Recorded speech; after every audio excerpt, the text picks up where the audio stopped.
자유민주 사상전 14번째 시간입니다. 제목은 누구를, 무엇을 위한 적폐청산인가? 적폐에 포위된 대한민국, 문재인 정부 출범 이후 정부와 사회 각 분야에서 이른바 적폐 청산 작업이 숨가쁘게 진행되었습니다. 하루하루 보도되는 관련 기사를 접하면서 머리가 어지러울 지경이었습니다. 적폐에 포위된 대한민국이라는 생각이 들었습니다. 적폐의 사전적 정의는 오랫동안 쌓여온 폐단을 의미합니다. 따라서 우리 사회에 뿌리 깊게 쌓여온 잘못된 사안을 바로잡는다는 의미에서 당연히 적폐 청산은 긍정적이며 이를 누가 반대하겠습니까? 또한 적폐 청산과 관련하여 언론에 보도되고 있는 일부 정부기관 및 간부들의 일탈 행위가 명백한 사실이라면 이를 옹호하고 싶은 생각이 전혀 없습니다. 당연히 이러한 적폐는 청산되어야 할 것이기 때문입니다. 그러나 과연 누구를, 무엇을 위한 적폐 청산인가를 생각해보면 문재인 정부의 적폐 청산 작업에 우려를 금할 수가 없었습니다. 그러면 문재인 정부의 적폐 청산의 문제점에 대해서 말해보도록 하겠습니다. 첫 번째, 적폐 청산의 형평성입니다.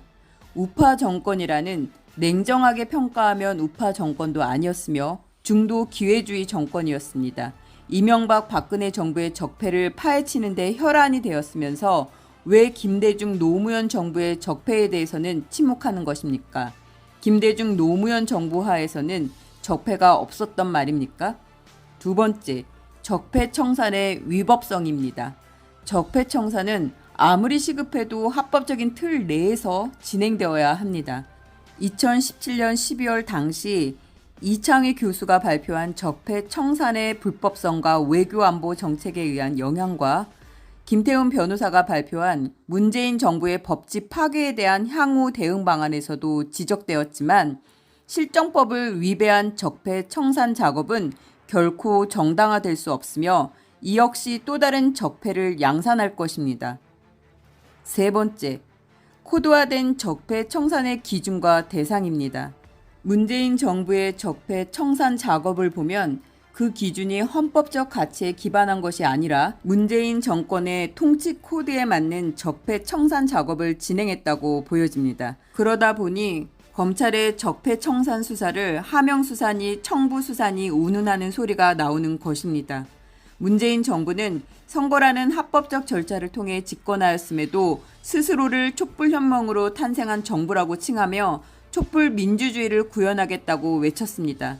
그렇다면 지난 시기 대통령 탄핵 국면에서 촛불이 아닌 태극기를 든 국민들과 촛불도 태극기도 들지 않은 침묵했던 국민들이 적폐의 대상이란 말입니까? 문재인 정부는 자신들의 의견에 반대하는 국민도 대한민국 국민이라는 명확한 의식을 가지고 국민 대통합을 이루도록 노력했어야 했었습니다.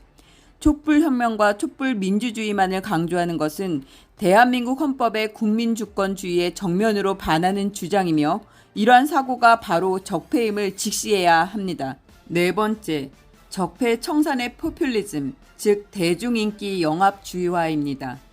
정부 및 사회 각 분야에서 적폐 청산 작업을 보면 유감스럽게도 북한의 자아비판식 적폐 청산과 중국의 홍위병식 적폐 청산 방법이 떠오릅니다. 특정 사안을 침소봉대화하여 이슈화하고 국민적 분노를 유도시켜 제도권 틀 내에서 자체 적폐 청산위를 가동하고 자아비판식 적폐를 쏟아내며 검찰 수사를 통해 이를 사법 처리하고 또한 제도권 밖에서는 이른바 홍위병들을 동원하여 적폐 청산 작업을 직접 진행했었습니다.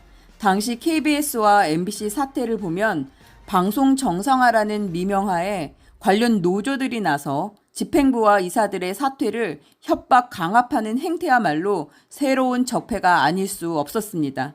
다섯 번째, 적폐 청산의 진정한 목적입니다.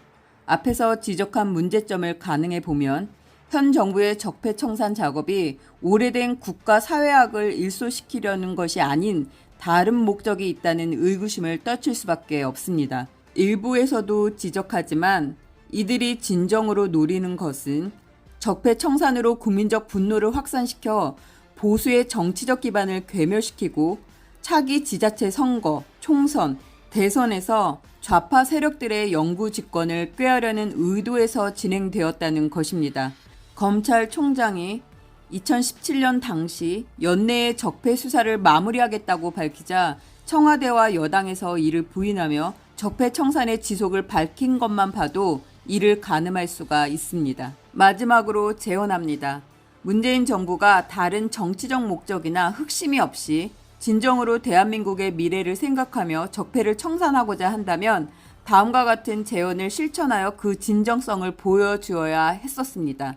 첫 번째, 헌법적 가치에 기반한 적폐 청산 작업을 진행했어야 했습니다. 적폐 청산의 기준은 자의적 기준이 아닌 자유민주주의와 시장경제를 훼손하는 사안을 대상으로 했어야 했었습니다. 두 번째, 한국 사회 발전과 선진화의 가장 큰 걸림돌이며 개혁 대상인 정치 분야, 사법 분야, 언론 분야의 적폐 청산과 개혁을 하지 않고서는 대한민국의 미래는 없습니다.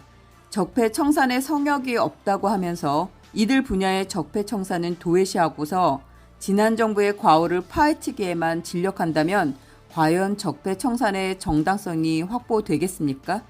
이러고도 제대로 된 적폐 청산입니까?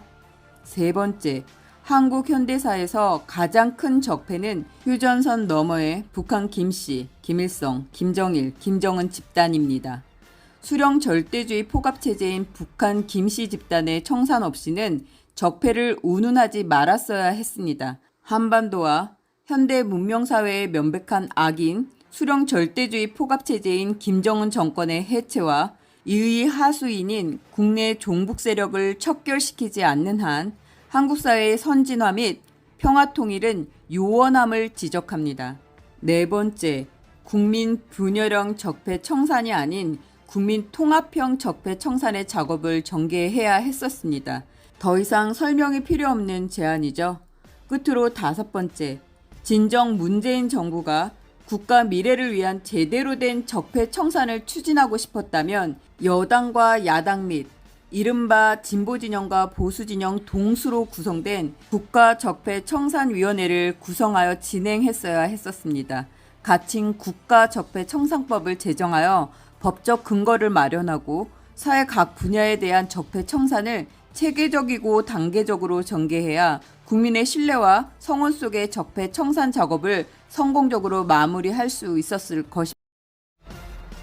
유동열 자유민주연구원장은 북한, 종북 세력, 짝퉁 진보 세력의 반대한민국 선동에 대응하기 위한 활동의 일환으로 자유민주 사상전을 시리즈로 게재합니다. 뿌리가 깊고 강한 나무는 바람에 약간 흔들릴 수는 있지만 결코 넘어지지 않습니다. 북한과 종북 세력 및 짝퉁 진보 세력들의 지속적인 다방면의 선전선동에 말려들지 않고 이를 제압하기 위해서는 확고한 자유민주주의 토대에 기반하여 사상적으로 무장되어야 합니다. 저는 자유민주연구원의 연구위원 김송죽이었습니다. 감사합니다.